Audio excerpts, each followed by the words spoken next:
હાલ્યો બા, આ પૈસા કબાટમાં મૂકી દેજો. ઓહો, ઘણા બધા રૂપિયા છે ને. આટલા બધા રોકડ? હા, વિનુ કાકા પાયટ લેવાના હતા ને એ આવી ગયા છે. આટલા બધા પૈસા ઘરમાં થોડા રખાય? ચોરાઈ ગયા તો? નો સોરાય, બરોબર? પણ તમારે બેંકમાં લેવા જોઈએ ને, રોકડા શું કામ લીધા? એટલે તને ખબર છે બેંકમાં જો આ પૈસા લેવી ને તો પછી ટેક્સ કપાય.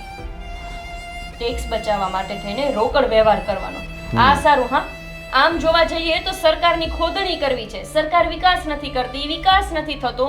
તો વિકાસ કરાવવો હોય ને તો આપણા મૂળ કિંમતમાંથી થોડો અમથો ટેક્સ કપાવવા પણ દેવો જોઈએ. લાવો આ પૈસા, હું ખાતામાં મૂકી આવીશ. પણ અને આજ પછી કોઈ રોકડ વ્યવહાર આપણા ઘરમાં ન થવો જોઈએ. ટેક્સ ચોરી મને નહીં પોસાય.